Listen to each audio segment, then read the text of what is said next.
Hello students, this is आगम Bansal. Welcome to जिज्ञासा classes Meerut. इस वीडियो में हम लोग समझेंगे चैप्टर लाइट। कौन कौन से इंपॉर्टेंट क्वेश्चंस हैं जो आपके चैप्टर लाइट से बनते हैं, आपके प्री बोर्ड्स के लिए, आपके हाफ ईयरली के लिए, आपके फाइनेंस बोर्ड्स के लिए। तो सब हम लोग इसी वीडियो में डिस्कस करेंगे। बने रहिए वीडियो में, पूरी वीडियो देखिएगा।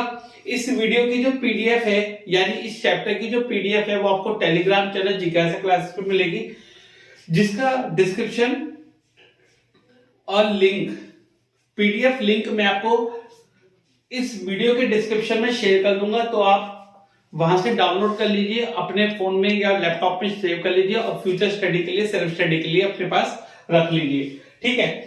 सो इस चैप्टर के दो पार्ट होते हैं बच्चों। इस चैप्टर के दो पार्ट होते हैं, that is reflection and that is refraction. अगर आपको कोई भी क्वेरी है तो आप दिए गए नंबर पर संपर्क करके, व्हाट्सएप करके आप अपनी क्वेरी को डिस्कस कर सकते हैं सागर बंसल सर के साथ, राइट। तो इस चैप्टर के दो पार्ट हैं बच्चों, रिफ्लेक्शन और रिफ्रैक्शन। ठीक है, हमें दोनों पार्ट बारी बारी से समझने हैं। पहला पार्ट आता है आपका रिफ्लेक्शन ऑफ लाइट। पहला पार्ट आता है आपका रिफ्लेक्शन ऑफ लाइट। ठीक है, रिफ्लेक्शन ऑफ लाइट का मतलब क्या है? ठीक है, तो सबसे पहले बात करते हैं लाइट की। लाइट क्या है? लाइट एक एनर्जी है जिसकी वजह से हम चीजों को देख पा रहे हैं या देख पाते हैं। आपके दो टाइप के ऑब्जेक्ट्स होते हैं पूरे यूनिवर्स में। दो टाइप के ऑब्जेक्ट्स होते हैं जिन्हें बोलते हैं ल्यूमिनस और नॉन ल्यूमिनस। ल्यूमिनस ऑब्जेक्ट्स होते हैं जिनकी अपनी खुद की लाइट होती है, यानी जो लाइट को एमिट करते हैं, जो लाइट को ग्लो कराते हैं, that is called luminous. Non luminous object कौन से होते हैं? जिनकी अपनी खुद की लाइट नहीं होती, जो लाइट को एमिट नहीं करते और जो किसके अभाव में दिखाई देते हैं, जो आपको ल्यूमिनस ऑब्जेक्ट की हेल्प से दिखाई देते हैं, that is called non luminous object. तो ल्यूमिनस में आपके कौन कौन से आते हैं? जैसे सन है, स्टार है, बल्ब है जब वो ग्लो करेगा, फायर है, that is called luminous object.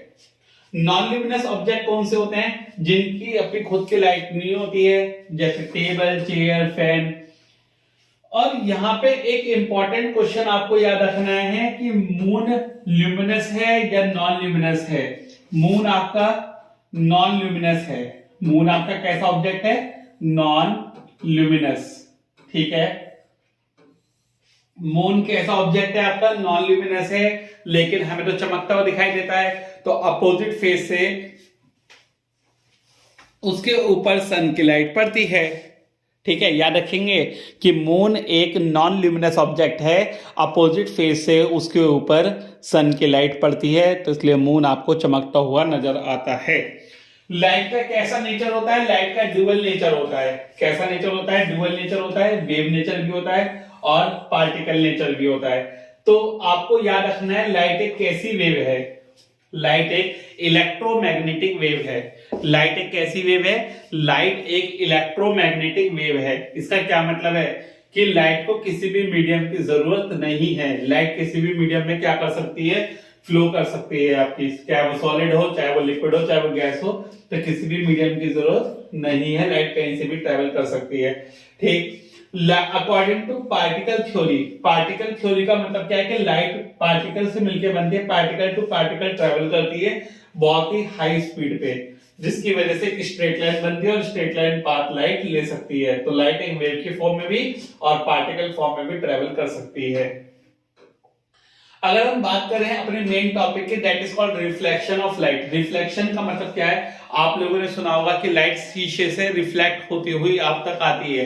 Light शीशे से रिफ्लेक्ट होती हुई आप तक आती है, that is called reflection of light. यानी एक ऐसा प्रोसेस लाइट का जिससे लाइट टकरा के आप तक वापसी आती है किसी भी हार्ड सरफेस से या शाइनियर सरफेस से या पॉलिश सरफेस से, दैट इज कॉल्ड मिरर।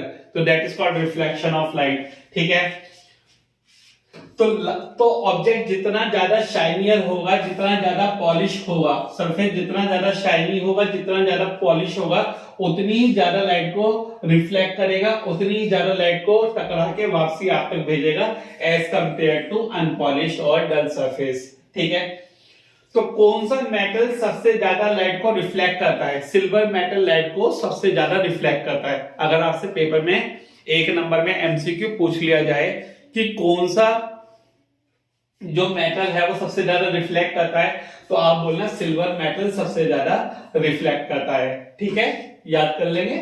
चलिए, अच्छी बात है। Now next is plane mirror. Next mirror कौन सा है? सबसे पहले जो हमें पढ़ना है रिफ्लेक्शन के लिए, प्लेन मिरर। एक प्लेन मिरर क्या है? कभी कभी डेफिनेशन पूछ ली जाती है। प्लेन मिरर आपका थिन होता है, फ्लैट शीट ऑफ ग्लास होती है, यानी कि एक थिन सरफेस है, फ्लैट सरफेस है किसकी? ग्लास की, जिसके ऊपर किसकी कोटिंग होती है? जिसके ऊपर सिल्वर मेटल की कोटिंग होती है। किसकी कोटिंग होती है बच्चों? सिल्वर मेटल की कोटिंग होती है इसके ऊपर एक साइड से, और दूसरी साइड से या तो पेंट कर दिया जाता है रेड कलर का, या फिर कार्डबोर्ड की शीट लगा दी जाती है। तो कार्डबोर्ड की शीट लगा दी जाती है या पेंट कर दिया जाता है। ठीक है, ये लिखा प्रोटेक्टेड बाय रेड पेंट। अब आजकल क्या है? आजकल आपका सिल्वर की बजाय किसकी कोटिंग करी जाती है? एल्यूमिनियम मेटल की कोटिंग करी जाती है। क्यों? क्वेश्चन अराइज होता है क्यों? क्योंकि एक तो एल्यूमिनियम आपका चीपर है। क्या है? चीपर, सस्ता है एल्यूमिनियम आपका, और उसकी जो ब्राइटनेस है, उसकी जो रिफ्लेक्टिंग पावर है, वो कुछ ना कुछ सिमिलर है एज कंपेयर टू सिल्वर। तो इसलिए आज एल्यूमिनियम की कोटिंग करी जाती है किसके ऊपर? किसके ऊपर? मिरर के ऊपर, ताकि रिफ्लेक्टिंग पावर उसकी बनी रहे और सस्ते दामों में आपको मिरर मिल जाए। ठीक है, नाउ पढ़ते हैं reflection of light from plane mirror. Plane mirror के ऊपर रिफ्लेक्शन ऑफ लाइट हम लोग पढ़ लेते हैं। एक डायग्राम दिया होगा आपको, उस डायग्राम की हेल्प से आपको समझाते हैं। ये रहा वो डायग्राम, समझिए आपको इस डायग्राम में क्या क्या चीजें याद करनी है। Reflection of light from plane mirror, ये आपको एक प्लेन मिरर दिखा रखा है। ठीक है, एक प्लेन मिरर आपको दिखा रखा है ये। ठीक है, ये प्लेन मिरर आपको दिखा रखा है। जो लाइट एक ऑब्जेक्ट से प्लेन मिरर के ऊपर जाके पड़ी, उस लाइट को क्या बोलते हैं? Incident ray. The light incident on the plane mirror is called incident ray. Plane mirror ने क्या काम करा? इस लाइट को रिफ्लेक्ट कर दिया। प्लेन मिरर ने क्या कर दिया? इस लाइट को reflect, that is called reflected ray. आपको पहले याद रखना है इंसिडेंट की रे क्या होती है? जो प्लेन मिरर पे आके पड़ी, दैट इज कॉल्ड इंसिडेंट रे। मिरर ने क्या काम करा? इस लाइट को रिफ्लेक्ट कर दिया, that is called reflected ray. और जो लाइट आपके प्लेन मिरर के सरफेस के परपेंडिकुलर होती है, जो लाइट आपके प्लेन मिरर के सरफेस के परपेंडिकुलर होती है, दैट इज कॉल्ड नॉर्मल। क्या बोलते हैं उस लाइट को? नॉर्मल। अब जो आपकी नॉर्मल है, जो आपकी नॉर्मल इंसिडेंट रे के साथ एंगल बनाती है, उसे बोलते हैं एंगल ऑफ इंसिडेंस। क्या बोलते हैं? Angle of incidence. जो आपकी नॉर्मल रिफ्लेक्टेड रे के साथ एंगल बनाती है, उसे बोलते हैं angle of reflection, that is R. ठीक है, तो जो नॉर्मल और इंसिडेंट रे के बीच का एंगल है, उसे बोलते हैं एंगल ऑफ इंसिडेंस। जो नॉर्मल और रिफ्लेक्टेड रे के बीच का एंगल है, उसे क्या बोलते हैं? Angle of reflection. बोलो, बात समझ में आ गई? ठीक है, तो ये है आपका reflection of light from plane mirror. आपको इस पे क्या क्या चीजें याद रखनी है? इंसिडेंट रे याद रखनी है, रिफ्लेक्टेड रे याद रखनी है, नॉर्मल याद रखना है, एंगल ऑफ इंसिडेंस याद रखना है, एंगल ऑफ रिफ्लेक्शन याद रखना है, और पॉइंट ऑफ इंसिडेंस याद रखना है। ये है पॉइंट ऑफ इंसिडेंस। ये वो पॉइंट होता है जहां पे आपकी इंसिडेंट रे जाके मिरर पे पड़ती है, उस पॉइंट को बोलते हैं पॉइंट ऑफ इंसिडेंस। ठीक है, याद रखिएगा। इसके बाद हमें पढ़ने होते हैं इसके ऊपर लॉज ऑफ रिफ्लेक्शन। क्या पढ़ने होते हैं इसके बाद? हम इसके ऊपर लॉज ऑफ रिफ्लेक्शन देखते हैं। कितने लॉज हैं इसके? There are 2 laws of reflection, first and second. बच्चों क्या याद रखना है आपको? जब भी पेपर में लॉज ऑफ रिफ्लेक्शन आते हैं, इंपॉर्टेंट टॉपिक है, तो आपको एक तो डायग्राम बनाना है। कौन से वाला? ये जो ऊपर मैंने अभी आपको डायग्राम दिखाया था, एक तो आपका ये डायग्राम बनेगा। उसके बाद इसके ऊपर 2 लॉ लिख के दिखाने हैं। वो 2 लॉ बहुत सिंपल लॉ है, बहुत आसानी से हो जाएंगे। पहला लॉ क्या कहता है आपसे? The incident ray, the reflected ray and the normal at the point of incidence all lie on the same plane. यानी इंसिडेंट रे, रिफ्लेक्टेड रे और नॉर्मल जो पॉइंट ऑफ इंसिडेंस पे जाके मिलती है, सबके सब सेम प्लेन पे जाके मीट करेंगी।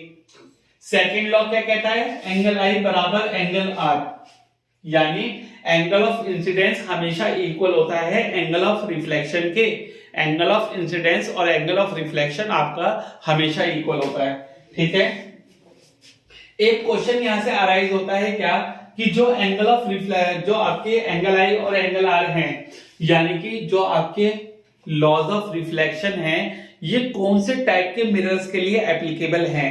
तो आप बोलेंगे ये हर टाइप के मिरर के लिए या हर टाइप के रिफ्लेक्टिंग सरफेस के लिए एप्लीकेबल हैं। ये हर टाइप के मिरर्स या हर टाइप की जितनी भी रिफ्लेक्टिंग सरफेसेस होती हैं सबके लिए एप्लीकेबल हैं आपके लॉज ऑफ रिफ्लेक्शन। आप लोग याद रखिएगा, एमसीक्यू का एक क्वेश्चन है इसके ऊपर।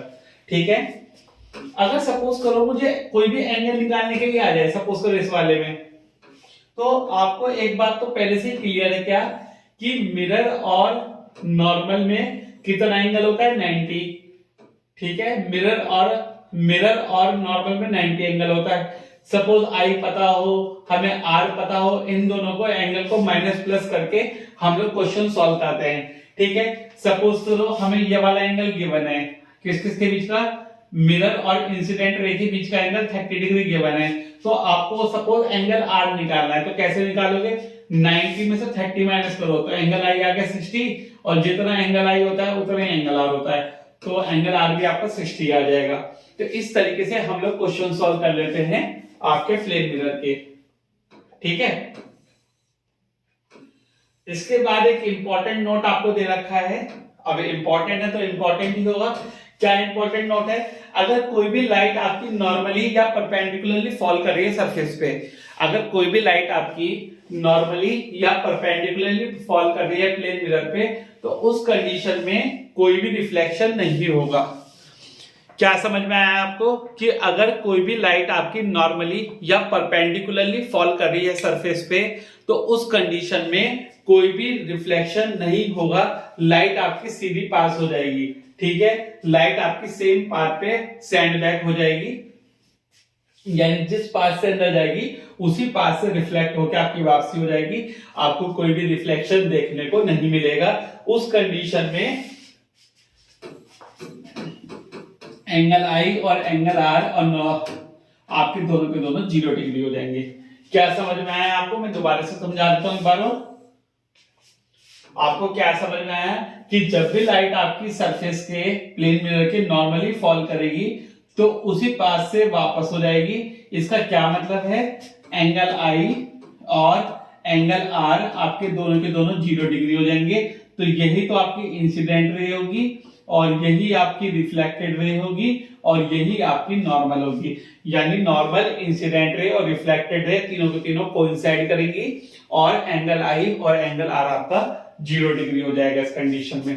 ठीक है, याद रखिएगा। इसके बाद टॉपिक आता है बच्चों आपका रेगुलर और डिफ्यूज रिफ्लेक्शन ऑफ लाइट। इसके बाद टॉपिक क्या आता है आपका, रेगुलर और डिफ्यूज रिफ्लेक्शन ऑफ लाइट। इसका क्या मतलब है, रेगुलर रिफ्लेक्शन का मतलब होता है कि जो आपकी लाइट है, जो पैरेलल बीम ऑफ लाइट आ रही है वो पैरेलल ही रिफ्लेक्ट कर रही है एक ही डायरेक्शन में। ठीक है, रेगुलर डिफ्लेक्शन का मतलब क्या होता है, रेगुलर रिफ्लेक्शन का मतलब क्या होता है, जो पैरेलल लाइट आ रही है वो पैरेलल ही क्या कर रही है, रिफ्लेक्ट कर रही है। ठीक है, और वो कब हो सकता है, वो तभी हो सकता है जब सरफेस आपका एक स्मूथ सरफेस हो। वो कब पॉसिबल है, जब सरफेस आपका स्मूथ सरफेस हो, जैसे आपका प्लेन मिरर। वो तभी पॉसिबल है जब सरफेस आपका स्मूथ सरफेस हो, यानी कि प्लेन मिरर हो। डिफ्यूज रिफ्लेक्शन का मतलब क्या है कि लाइट आपकी आ तो पैरेलल रही है पर आपकी क्या हो रही है, स्कैटर हो रही है डिफरेंट डायरेक्शंस में। वो कब पॉसिबल है, वो तब पॉसिबल है जब आपका एक सरफेस रफ होता है। कैसा सरफेस होता है, रफ सरफेस होता है। जैसे आपका कार्डबोर्ड है, पेपर है, चौक है, टेबल है, वॉल्स हैं, अनपॉलिश्ड मेटल्स ऑब्जेक्ट हैं, तो लाइट आपकी डिफरेंट डायरेक्शंस में स्कैटर हो जाती है क्योंकि वो रफ सरफेस है। That is called diffuse reflection of light. ये डायग्रामेटिकली आपको समझा रखा है, रेगुलर और डिफ्यूज रिफ्लेक्शन आपकी स्क्रीन पे। ये रेगुलर रिफ्लेक्शन है, पैरेलल लाइट आ रही है, पैरेलल ही आपकी क्या हो रही है, रिफ्लेक्ट हो रही है। डिफ्यूज रिफ्लेक्शन का मतलब क्या होता है कि पैरेलल लाइट तो आपकी आ रही है पर डिफरेंट डायरेक्शंस में क्या हो रही है, स्कैटर हो रही है। पैरेलल आपकी आ रही है, डिफरेंट डायरेक्शंस में आपकी स्कैटर हो रही है, that is called diffuse reflection of light. ठीक है बच्चों, रेगुलर डिफ्यूज में डिफरेंस लिख लोगे, ये प्लेन मिरर पे होगा और ये आपका अनपॉलिश सरफेस पे या वॉल्स पे या कार्डबोर्ड पे ये आपका हो सकता है। ठीक है, समझ पाएंगे आप। अब इसके बाद एक क्वेश्चन अराइज होता है, क्या difference between object and image. एक ऑब्जेक्ट क्या है, कोई भी वो चीज जिससे लाइट रे आ रही है या कोई भी वो चीज जिससे लाइट रे रिफ्लेक्ट हो रही है, दैट इज कॉल्ड ऑब्जेक्ट। ठीक है, एक ऑब्जेक्ट क्या है जिससे लाइट रे रिफ्लेक्ट हो रही है या आ रही है, दैट इज कॉल्ड ऑब्जेक्ट। ठीक है, इमेज क्या है, that is the optical appearance और इल्यूजन। इमेज क्या है, this is the optical appearance या optical illusion of object is called image. ठीक है, दो टाइप की आपकी इमेज बनती है, कौन कौन से, रियल इमेज और वर्चुअल इमेज। कितने टाइप की इमेज बनती हैं, दो टाइप की इमेज बनती हैं, रियल इमेज और वर्चुअल इमेज। रियल इमेज और वर्चुअल इमेज में कभी कभी डिफरेंस आ जाता है पेपर में, तो आपको याद होना चाहिए बच्चों, रियल इमेज और वर्चुअल इमेज में डिफरेंस आता है पेपर में। तो रियल इमेज और वर्चुअल इमेज, ये आपका डिफरेंस है रियल इमेज और वर्चुअल इमेज में। रियल इमेज को अनरियल इमेज भी बोल सकते हैं, रियल इमेज को रियल इमेज और वर्चुअल इमेज को अनरियल इमेज भी बोल सकते हैं, यानी जो रियल नहीं है वो अनरियल है और उन्हें वर्चुअल इमेज बोलते हैं। जो इमेज स्क्रीन पे मिलती हैं, यानी जो इमेज स्क्रीन पे बन जाती हैं, जो इमेज स्क्रीन पे बन जाती है उन्हें बोलते हैं रियल इमेज। जो इमेज स्क्रीन पे नहीं बन पाती है उन्हें बोलते हैं वर्चुअल इमेज। ठीक है, जो इमेज स्क्रीन पे बनती है उन्हें रियल इमेज, जो स्क्रीन पे नहीं बन पाती उन्हें बोलते हैं वर्चुअल इमेज। तो जो सिनेमा स्क्रीन पे, टीवी स्क्रीन पे, मोबाइल स्क्रीन पे जो इमेज बनती है वो रियल होती है, जो ऊपर बनती है स्क्रीन के, और जो प्लेन मिरर पे इमेज बनती है वो आपकी वर्चुअल इमेज होती है। आप लोग याद रखिएगा, जो हम घर में इमेज देखते हैं प्लेन मिरर में, शीशे में जो इमेज देखते हैं वो शीशे के बैक साइड में बनती है, शीशे के अंदर बनती है, तो वो आपकी कैसी प्लेन मिरर इमेज जो होती है वो आपकी वर्चुअल इमेज होती है। ठीक है, वर्चुअल इमेज को तभी देखा जा सकता है जब आप मिरर के आगे खड़े हैं या मिरर के अंदर देख पा रहे हैं। जब आप मिरर के अंदर देख रहे हैं या मिरर के सामने खड़े हैं तभी आप वर्चुअल इमेज को देख पाते हैं, पर आप रियल इमेज को कमरे के किसी भी कोने से देख सकते हैं, लेकिन वर्चुअल इमेज को देखने के लिए आपको मिरर के सामने ही खड़ा होना पड़ेगा। ठीक है, now the important topic comes out to be that is called characteristics of image form by a plane mirror. कौन कौन सी कैरेक्टरिस्टिक्स होती हैं इमेज की जो एक इमेज प्लेन मिरर बनाता है। वर्चुअल होती है, वर्चुअल का मतलब होता है कि जो इमेज है वो मिरर के बैक साइड में बन रही है। कहां बन रही है, मिरर के पीछे। इरेक्ट होती है, सेम साइड पे बन रही है, यानी ऑब्जेक्ट सीधा है तो इमेज भी सीधी है, ऑब्जेक्ट उल्टा है तो इमेज भी उल्टी है। सेम साइज की, जितना ऑब्जेक्ट का साइज होता है उतना ही इमेज का साइज होता है। सेम डिस्टेंस पे, यानी जितना डिस्टेंस आपका और मिरर का है उतना ही डिस्टेंस मिरर और उसकी इमेज का होगा। आप दूर जाएंगे तो इमेज भी दूर जाएगी, आप पास आएंगे तो इमेज भी पास आएगी। All the image is laterally inverted. Image कैसी है, लेटरली इन्वर्टेड, यानी ऑब्जेक्ट का लेफ्ट साइड इमेज, ऑब्जेक्ट का जो लेफ्ट साइड है वो इमेज का राइट साइड होगा, और जो ऑब्जेक्ट का राइट साइड है वो इमेज का लेफ्ट साइड होगा। That is called lateral inversion. जब भी एक ऑब्जेक्ट प्लेन मिरर के सामने खड़ा होता है तो जो ऑब्जेक्ट का राइट साइड होता है वो इमेज का लेफ्ट साइड होता है, और जो ऑब्जेक्ट का लेफ्ट साइड होगा वो इमेज का राइट साइड होगा। याद कर लोगे, ऑब्जेक्ट का राइट, इमेज का लेफ्ट, ऑब्जेक्ट का लेफ्ट, इमेज का राइट। कब, जब एक ऑब्जेक्ट प्लेन मिरर के सामने होता है, that is called lateral inversion. क्या बोलते हैं उसे, लेटरल इन्वर्जन बोलते हैं। ये आपको दिखा रखा है, ठीक है, ये आपको लेटरल इन्वर्जन दिखा रखा है बच्चों। जो लेफ्ट हैंड दिखा रखा है इमेज का वो ऑब्जेक्ट का राइट हैंड है, that is called lateral inversion. ठीक है, डेफिनेशन आपके सामने लिखी हुई है, इसकी डिटेलिंग आप यहां से पढ़ लीजिएगा। Now uses of plane mirror. Plane mirror के क्या क्या यूजेस होते हैं, वैसे तो सबको पता ही है।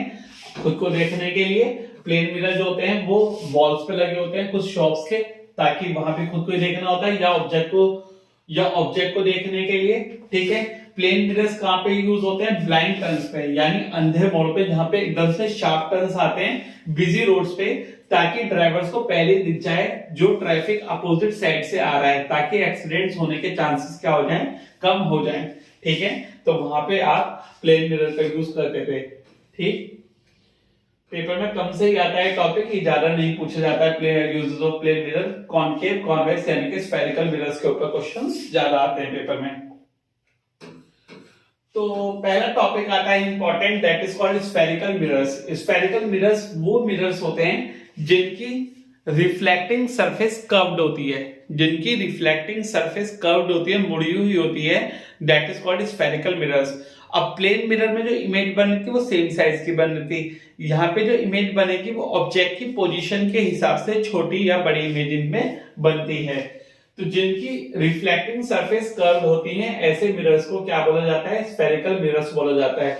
बेसिकली स्फेरिकल मिरर्स दो टाइप के होते हैं आपके, कौन कौन से? कॉनकेव मिरर और convex mirror. Basically spherical mirrors आपके दो टाइप के होते हैं, कॉनकेव मिरर और कॉन्वेक्स मिरर। जो कॉनकेव मिरर है आपका, उसमें रिफ्लेक्शन जो होता है वो अंदर की साइड होता है। जो कॉनकेव मिरर है उसमें रिफ्लेक्शन अंदर की साइड होगा और पेंट बाहर की साइड होगा। यहां पे रिफ्लेक्शन अंदर की साइड होगा और पेंट बाहर की साइड होगा, that is called concave mirror. Convex mirror में क्या होता है? जो रिफ्लेक्शन होता है वो बल्जिंग आउट सरफेस पे होता है और अंदर की साइड क्या होता है? पेंट होता है। अंदर की साइड पेंट होगा और बल्जिंग आउट सरफेस पे रिफ्लेक्शन होगा। ठीक है, बल्जिंग आउट सरफेस पे रिफ्लेक्शन होगा, that is called convex mirror. उस मिरर को क्या बोलते हैं? Convex mirror. आप लोग याद रखेंगे। तो bend in surface mirrors are called concave mirror और bulging out surface mirrors are called what? Convex mirror. ठीक है, आप लोगों को बिल्कुल ठीक दिखाई दे रहा है? मेरी आवाज क्लियर सुनाई दे रही है? Okay, good.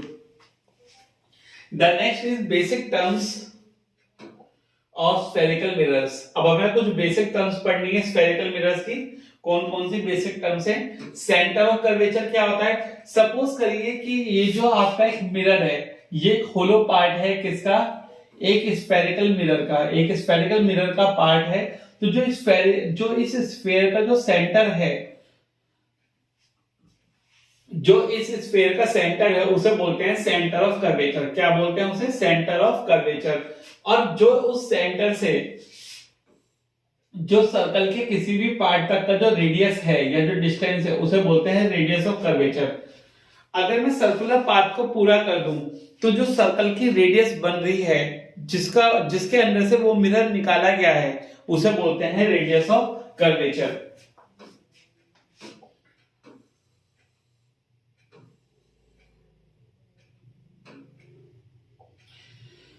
The next one is pole. The next one is pole. What is pole? Pole होता है जो सेंटर होता है मिरर का, जो मिरर का सेंटर पार्ट होता है उसे बोलते हैं पोल। जैसे मिरर है, इसका जो सेंटर पार्ट है इसे क्या बोलते हैं? पोल। ठीक है, जो मिरर का सेंटर पार्ट है उसे क्या बोलते हैं? पोल। ठीक है, प्रिंसिपल एक्सिस क्या है? प्रिंसिपल एक्सिस वो लाइन है जो आपके मिरर के सेंटर से यानी कि पोल से पास हो रही है, और यहाँ पे एक पॉइंट होता है फोकस, वो भी हम डिस्कस करेंगे। जो लाइन मिरर के सेंटर से पास होती है, पोल से पास होती है, फोकस से पास होती है, उस लाइन को प्रिंसिपल एक्सिस बोला जाता है, या जो सेंटर ऑफ कर्वेचर से पास हो रही है। अपर्चर मिरर का वो पोर्शन है जहां पे रिफ्लेक्शन हो रहा है। Aperture is the portion of the mirror at which reflection of light take place. ठीक है, जिस पोर्शन से रिफ्लेक्शन हो रहा है मिरर के ऊपर, उस पोर्शन को अपर्चर बोला जाता है। प्रिंसिपल फोकस वो पॉइंट है जिसे कैपिटल एफ से डिनोट करते हैं, और वो पॉइंट है जहां पे सारी रेस रिफ्लेक्शन होने के बाद मीट करती हैं। Principal focus is that point where all the rays after reflection from the mirror get meets or appear to meets at that point। तो यानी प्रिंसिपल फोकस वो पॉइंट है जहां पे सारी पैरेलल रेस जो आपके ऑब्जेक्ट से आ रही हैं मीट करती हैं जिस पॉइंट पे, उस पॉइंट को प्रिंसिपल फोकस बोलते हैं। ठीक है, रिफ्लेक्शन होने के बाद। और जो प्रिंसिपल फोकस और पोल के बीच का डिस्टेंस है, जो प्रिंसिपल फोकस और पोल के बीच का डिस्टेंस है उसे बोलते हैं फोकल लेंथ। ठीक है, जो प्रिंसिपल फोकस और पोल के बीच का डिस्टेंस है उसे बोलते हैं फोकल लेंथ।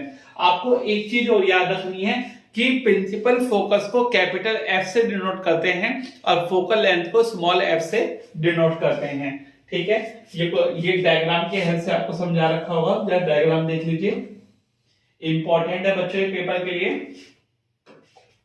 पेपर में ये डायग्राम आपको बनाना है किसके लिए, कॉनकेव के लिए। ये डायग्राम आपको बनाना है कॉन्वेक्स के लिए। ठीक है, ये आपको क्या दिखा रखा है, इसमें आपको फोकल लेंथ दिखा रखी है, फोकस दिखा रखा है, सेंटर ऑफ कर्वेचर दिखा रखा है और आपको रेडियस ऑफ कर्वेचर दिखा रखा है। ये इंपॉर्टेंट है आपके न्यूमेरिकल के लिए कि r इजिकल टू क्या होता है, 2f होता है, यानी रेडियस ऑफ कर्वेचर जो होता है फोकल लेंथ के डबल होता है, या आप बोल सकते हो फोकल लेंथ जो होती है वो रेडियस के हाफ होती है।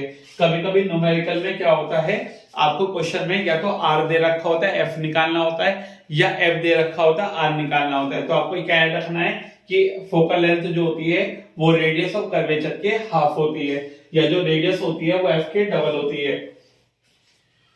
तो जहां पे सारी पैरेलल रेज कन्वर्ज होके मीट करती हैं उस पॉइंट को बोलते हैं फोकस और लेंथ को बोलते हैं फोकल लेंथ। और ये है कन्वर्जिंग। कॉनकेव लेंस क्या, कॉनकेव मिरर कैसा होता है, कन्वर्जिंग। कॉनकेव मिरर होता है कन्वर्जिंग, कॉन्वेक्स मिरर होता है डाइवर्जिंग। याद कर लेंगे, कॉनकेव मिरर होता है कन्वर्जिंग, कॉन्वेक्स मिरर होता है डाइवर्जिंग। कॉनकेव मिरर होता है कन्वर्जिंग, कॉन्वेक्स मिरर क्या होता है, डाइवर्जिंग। यानी ये सारी लाइट को कन्वर्ज करता है एक पॉइंट पे, वो सारी लाइट को डाइवर्ज करता है एक पॉइंट पे। डाइवर्ज कर दिया इसने, अब वो कहां जाके मीट करेगी आपकी, उस पॉइंट पे जिस पॉइंट को क्या बोलते हैं, फोकस। तो यानी यहां पे बनेगा रियल फोकस, और यहां पे क्योंकि मिरर के अंदर बन रहा है तो यहां बनेगा वर्चुअल फोकस। ठीक है, तो इसका फोकस अगर आपको आज से क्वेश्चन में पूछा जाता है कि रियल फोकस और वर्चुअल फोकस किसका होता है, तो रियल फोकस होता है कॉनकेव मिरर का और वर्चुअल फोकस होता है आपका कॉन्वेक्स मिरर का। आप याद रखेंगे। ठीक है, आगे बढ़ ले, डायग्राम बना लेना, पेपर में आ सकता है। ये लिख दिया मैंने कि कॉनकेव मिरर का रियल फोकस होता है, कॉन्वेक्स मिरर का वर्चुअल फोकस होता है। ये भी आप लोगों ने पढ़ ली, f इजिकल टू r/2 होता है, फोकल लेंथ रेडियस के आधी होती है या रेडियस फोकस के डबल होती है। Now image formation. अब बच्चों पेपर में आती है इमेज फॉर्मेशन। ठीक है, इंपॉर्टेंट है, आनी है इमेज फॉर्मेशन। तो आप लोग पहले इसके रूल पढ़ेंगे और फिर इसकी इमेज फॉर्मेशन पढ़ेंगे। ठीक है, देखते हैं क्या क्या है। पहला रूल आपसे क्या कह रहा है, देखिए ये तो आप लोग पढ़ लोगे, पहले मैं आपको सीधा सीधा समझा देता हूं।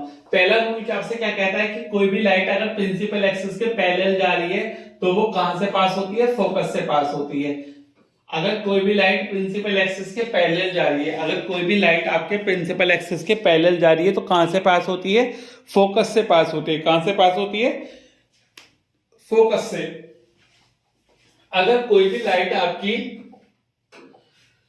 पैरेलल जा रही है प्रिंसिपल एक्सिस, ये प्रिंसिपल एक्सिस है, ये आपकी पैरेलल लाइट है, बट ये कन्वर्स तो करेगा नहीं, ये डाइवर्ज कर देगा, लेकिन इसकी डाइवर्जिंग रे कहां जाके मीट करेगी, आपकी फोकस पे जाके मीट करेगी। ये जो आपको डेंटेज करके दिखा रखा है, तो ये दिखा रखा है कि जो फोकस है वो मिरर के अंदर है। सेकंड देखो क्या कहता है रूल। सेकंड रूल कहता है कि अगर कोई भी लाइट आपकी फोकस से पास हो रही है तो वो प्रिंसिपल एक्सिस के पैरेलल हो जाएगी रिफ्लेक्शन होने के बाद। यानी ये जो रूल है ये फर्स्ट वाले रूल के जस्ट अपोजिट है कि अगर कोई भी लाइट आपकी फोकस पे पास हो रही है, इसे इस तरीके से बना लेंगे उल्टा, तो लाइट आपकी प्रिंसिपल एक्सिस के पैरेलल हो जाएगी रिफ्लेक्शन होने के बाद। ठीक है, तो सेकंड वाले जो है वो फर्स्ट वाले का क्या हो गया बच्चों, अपोजिट हो गया। थर्ड वाला क्या कह रहा है रूल आपसे कि अगर कोई लाइट आपकी सेंटर ऑफ कर्वेचर से पास होती है तो उसी से ही रिफ्लेक्ट बैक हो जाती है। अगर कोई लाइट आपकी सेंटर ऑफ कर्वेचर से पास होती है तो उसी से ही रिफ्लेक्ट बैक हो जाती है। ये लाइट आपको डॉट डॉट करती हुई क्यों दिखाई जा रही है? क्योंकि लाइट आपकी मिरर के अंदर है, तो इसलिए वो डॉटेड लाइन से दिखाई जा रही है। ठीक है, तो कोई भी लाइट जो सेंटर ऑफ कर्वेचर से पास होती है उसी पार्ट से रिफ्लेक्ट बैक हो जाती है। फोर्थ रूल आपसे क्या कहता है? फोर्थ रूल आपसे कहता है कि अगर कोई भी लाइट आपकी सीधी पोल पे जाके इंसिडेंट करती है तो उसी एंगल से रिफ्लेक्ट यदि बाहर रिफ्लेक्ट हो जाती है। अगर कोई भी लाइट आपकी प्रिंसिपल या पोल पे जाके इंसिडेंट करती है, अगर कोई भी लाइट आपकी पोल पे जाके इंसिडेंट करती है तो उसी एंगल से रिफ्लेक्ट हो जाती है, यानी एंगल आई किसके बराबर हो जाता है? एंगल आर के। आप क्या याद रखेंगे? अगर कोई भी लाइट आपकी डायरेक्टली जाके पोल पे पड़ती है तो उसी एंगल से रिफ्लेक्ट हो जाती है, यानी एंगल आई किसके बराबर हो जाता है? एंगल आर के।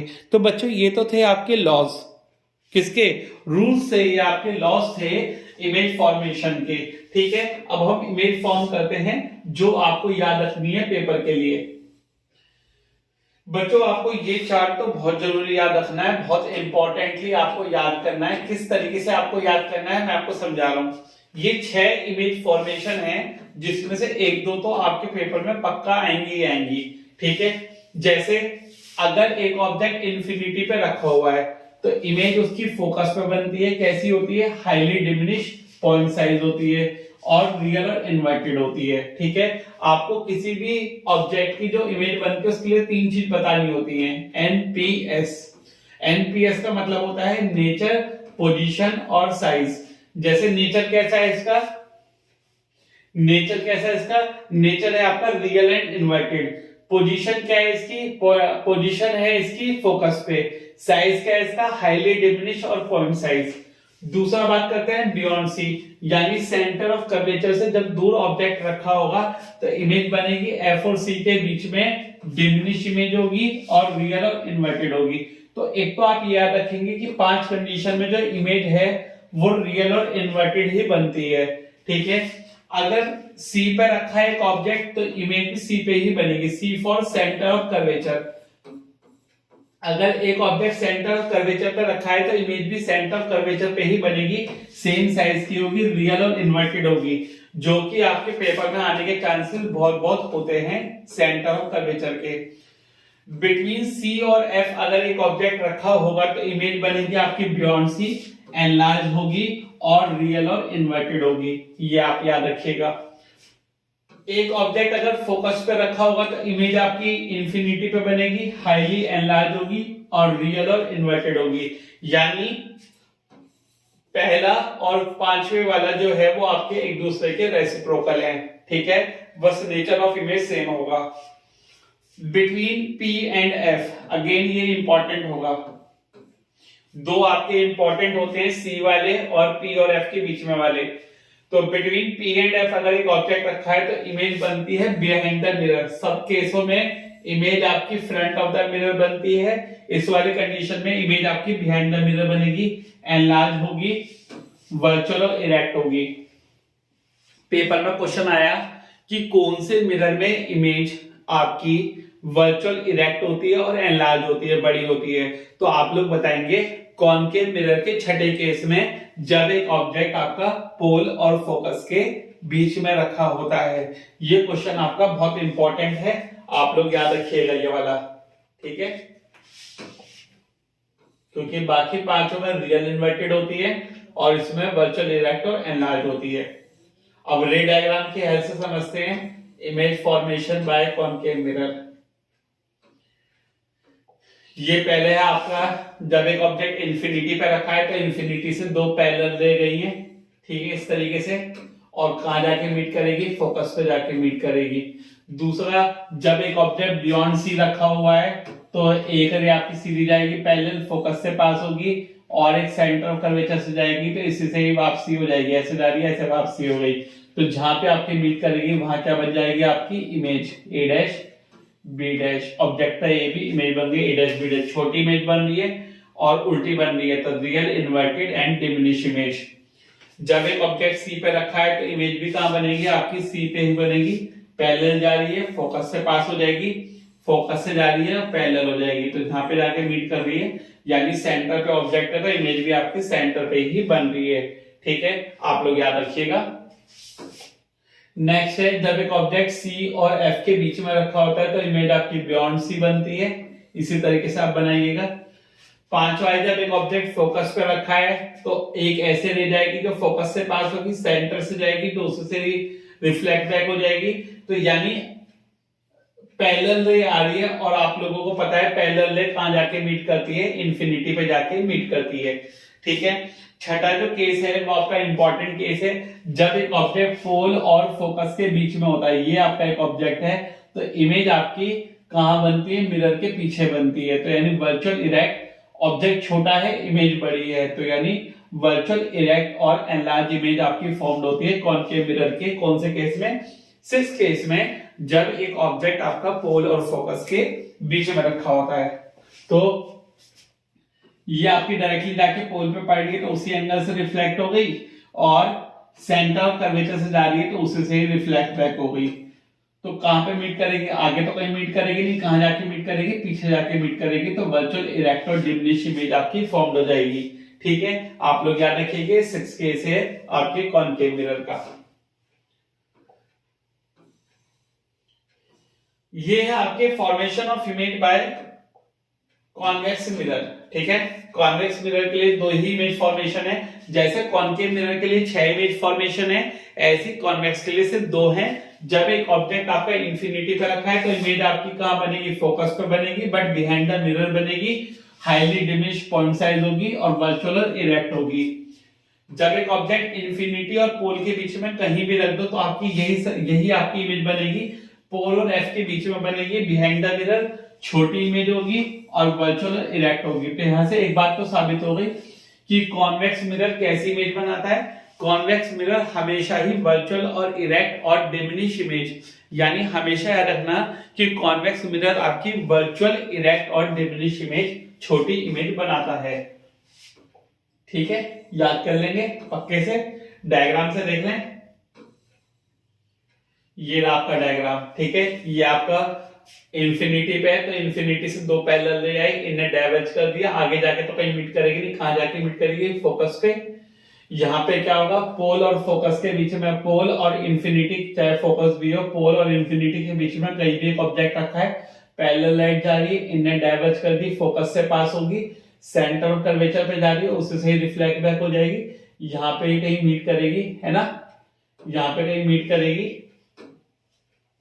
तो पोल और फोकस के बीच में मीट कर रही है, बिहाइंड द मिरर आपकी इमेज बन रही है, छोटी बन रही है, तो वर्चुअल इरेक्ट और डिमिनिश इमेज आपकी बनती है कॉन्वेक्स मिरर के लिए। ठीक है, याद रखिएगा। Now use of concave mirror. Concave mirror आपको वहां पे इस्तेमाल करना होता है जहां पे ऑब्जेक्ट छोटा होता है और उसकी इमेज बड़ी बनती है। तो कहां कहां होता है ऐसा, कॉनकेव मिरर इस्तेमाल किया जाता है टॉर्चेस में, जहां पे आपको ऑब्जेक्ट को बड़ा करके देखना है, सर्च लाइट में, व्हीकल्स में, कार की हेडलाइट में, जब व्हीकल्स के हेडलाइट में, ताकि आपको छोटे ऑब्जेक्ट की बड़ी इमेज देखनी होती है। शेविंग मिरर में, ताकि आप लार्ज इमेज देख सकें फेस की।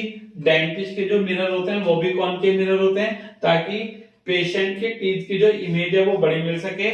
और सोलर फर्नेस में, यानी जहां पे कूड़ा जलाया जाता है, भट्टी जलाई जाती है सनलाइट की हेल्प से, वहां पे आप कॉनकेव मिरर का इस्तेमाल करते हैं, ताकि आपकी ज्यादा से ज्यादा लाइट एक ही जगह पे जाके इकट्ठी हो सके।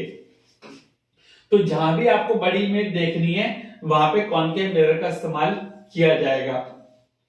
अगर मैं बात करूं किसकी, कॉन्वेक्स मिरर की, तो कॉन्वेक्स मिरर आपका as a rear view mirror, यानी बैक साइड मिरर में इस्तेमाल किया जाता है व्हीकल्स में, ताकि वर्चुअल इरेक्ट और डिमिनिश इमेज ट्रैफिक की मिल सके जो बैक साइड से आपका आ रहा है।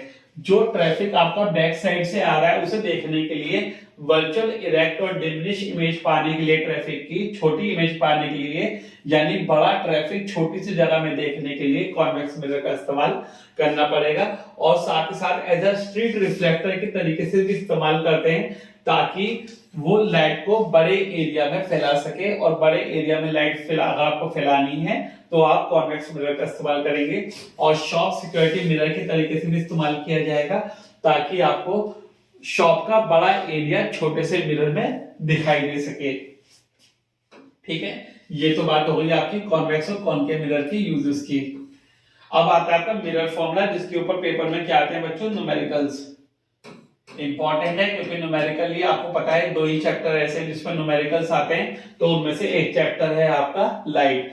तो मिरर फॉर्मूला क्या होता है, अगर पेपर में आ जाए डिफाइन मिरर फॉर्मूला या व्हाट इज मिरर फॉर्मूला, तो आप बोलेंगे एक ऐसा फॉर्मूला जो किस किस के बीच में रिलेशन देता है, the relation between object distance. Object distance को डिनोट करते हैं यू से, ये किस किस के बीच में होता है, मिरर और ऑब्जेक्ट के बीच में, इसे बोलते हैं ऑब्जेक्ट डिस्टेंस। इमेज डिस्टेंस किससे डिनोट करते हैं, वी से, ये किस किस के बीच में होता है, मिरर और इमेज के बीच में। और फोकल लेंथ ऑफ मिरर, तो यानी कि जो फोकल लेंथ, इमेज डिस्टेंस और ऑब्जेक्ट डिस्टेंस के बीच में जो एक फॉर्मूला होता है, जो रिलेशन होती है, उसे मिरर फॉर्मूला बोलते हैं, जिसे किससे डिनोट करते हैं, 1/f is equal to 1/v plus 1/u। आप ऐसे याद करेंगे। अगर आप ऐसे याद करते हैं तो आपके लिए आने वाले टाइम में जो लेंस फॉर्मूला हम लोग पढ़ेंगे वो बहुत इजी हो जाएगा। ठीक है, तो मिरर फॉर्मूला क्या होता है, 1/f is equal to 1/v plus 1/u। ठीक है, आप लोग याद कर लेंगे। इसके बाद आता है आपका लीनियर मैग्निफिकेशन। लीनियर मैग्निफिकेशन क्या होता है बच्चों, ये बताता है आपको कि एक ऑब्जेक्ट की जो इमेज है वो छोटी बनेगी, बड़ी बनेगी या सेम साइज की बनेगी अपनी वैल्यूज के द्वारा। इसके 2 फॉर्मूले होते हैं, क्या क्या, एक तो -v/u और hi/ho।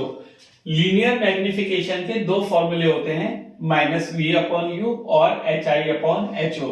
लीनियर मैग्निफिकेशन के 2 फॉर्मूलेज होते हैं, एक तो -v/u और hi/ho। आपको दोनों याद रखने हैं क्योंकि ये न्यूमेरिकल में यूज होते हैं। ठीक है, जहां पे v होता है आपका इमेज डिस्टेंस, u होता है आपका ऑब्जेक्ट डिस्टेंस, hi होता है आपका हाइट ऑफ इमेज, ho होता है आपका हाइट ऑफ ऑब्जेक्ट। आप लोग याद रखेंगे। ठीक है, तो लीनियर मैग्निफिकेशन को स्मॉल m से डिनोट करते हैं, जिससे हमें पता चलता है कि ऑब्जेक्ट की जो इमेज है वो बड़े साइज की बनेगी, छोटे साइज की बनेगी या सेम साइज की बनेगी।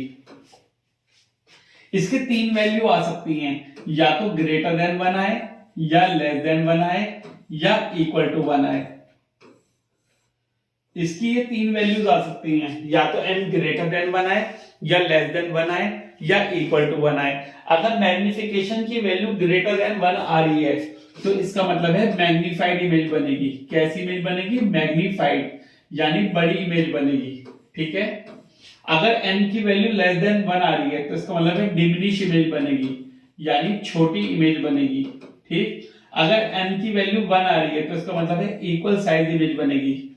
कैसी इमेज बनेगी, इक्वल साइज, यानी इमेज और ऑब्जेक्ट का साइज क्या होगा, सेम होगा अगर n की वैल्यू 1 आती है तो। ठीक है, याद कर लेंगे। इसके बाद आ जाओ साइन कन्वेंशंस। साइन कन्वेंशन का मतलब क्या है कि कब हमें पॉजिटिव लेना है, कब हमें नेगेटिव लेना है न्यूमेरिकल्स में। जब कॉनकेव का न्यूमेरिकल आता है, कॉनकेव या कॉन्वर्जिंग का न्यूमेरिकल आता है, या कॉन्वेक्स और डाइवर्जिंग का न्यूमेरिकल आता है, तो हमें साइन कन्वेंशंस क्या क्या लेने हैं। ठीक है, आप किस तरीके से याद रखेंगे, पहली बात तो सारे डिस्टेंस कहां से मेजर होते हैं, पोल से। अच्छा, एमसीक्यू में एक बार पूछ लिया गया कि सारे डिस्टेंस कहां से मेजर होते हैं। कोई बच्चा लिख रहा है फोकस से, कोई बच्चा लिख रहा है सेंटर ऑफ कर्वेचर से, तो सारे डिस्टेंस कहां से मेजर होते हैं, पोल से। सारे डिस्टेंस मिरर के सेंटर से मेजर होते हैं, जिसे बोलते हैं पोल। अगर कोई भी डिस्टेंस पोल के लेफ्ट साइड लिया जाए तो वो नेगेटिव होता है, अगर कोई भी डिस्टेंस पोल के राइट साइड लिया जाए तो वो पॉजिटिव होता है, अगर कोई भी डिस्टेंस प्रिंसिपल एक्सिस के ऊपर लिया जाए तो वो पॉजिटिव होता है, अगर कोई भी डिस्टेंस प्रिंसिपल एक्सिस के नीचे लिया जाए तो वो नेगेटिव होता है। अगर कोई भी डिस्टेंस पोल के लेफ्ट साइड है तो नेगेटिव, राइट साइड है तो पॉजिटिव, प्रिंसिपल एक्सिस से ऊपर है तो पॉजिटिव, प्रिंसिपल एक्सिस से नीचे है तो नेगेटिव। आप लोग याद रखिएगा,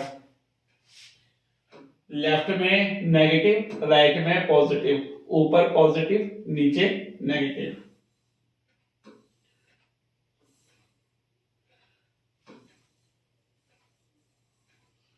Now the next topic is the very last topic for this chapter is how to distinguish between plane, concave and convex mirror without touching. Concave, convex और प्लेन मिरर को बिना टच करे कैसे बता सकते हो कौन सा प्लेन है, कौन सा कॉन्वेक्स है, कौन सा कॉनकेव है? By seeing into the mirror. Mirror में देख के आप बता सकते हो कि कोई भी मिरर आपका प्लेन है, कॉनकेव है, कॉन्वेक्स है, उसके इमेज साइज के बेसिस पे। अगर वर्चुअल इरेक्ट और सेम साइज की इमेज मिल रही है, वर्चुअल इरेक्ट और सेम साइज की इमेज मिल रही है तो वो प्लेन मिरर है। कौन सा मिरर है? Plane mirror. अगर वर्चुअल इरेक्ट और डिमिनिश इमेज मिल रही है तो वो आपका कॉन्वेक्स मिरर है। अगर वर्चुअल इरेक्ट और सेम साइज की इमेज मिल रही है तो वो प्लेन मिरर है। अगर वर्चुअल इरेक्ट और डिमिनिश इमेज मिल रही है तो वो कॉन्वेक्स मिरर है। अगर रियल इन्वर्टेड और बिग साइज इमेज यानी मैग्नीफाइड इमेज मिल रही है तो वो कॉनकेव मिरर है। ठीक है, याद कर लेंगे, ये आप लोग एक बार देख लीजिएगा, है ना। तो how to distinguish between plane, concave and convex mirror without touching, आप लोग बता सकते हैं। प्लेन मिरर में सेम साइज की होती है, वर्चुअल इरेक्ट होती है। कॉन्वेक्स में आपकी वर्चुअल इरेक्ट होती है, डिमिनिश साइज की होती है। और कॉनकेव मिरर में आपकी real inverted big size image और मैग्नीफाइड इमेज आपकी बनती है। तो this is all about your chapter that is reflection of light. ये आपके लाइट का पहला पार्ट है जो मैं आपके पार्ट 1 के नाम से डालूंगा। पार्ट 2 आपका रिफ्रैक्शन ऑफ लाइट होगा जो कि आपका जल्दी अपलोड होगा आपके चैनल जिज्ञासा क्लासेस पे। तो आप लोग क्या करेंगे, रिफ्लेक्शन को पूरा करेंगे, राइट, और रिफ्रैक्शन का वेट करेंगे, जल्दी आपके चैनल पे अपलोड होगा। तो अपने दोस्तों के साथ शेयर करें रिफ्लेक्शन ऑफ लाइट और इसे पूरा करें और न्यूमेरिकल्स करने में आपको बहुत बहुत मदद मिलेगी। Good luck, all the best, see you in the next chapter.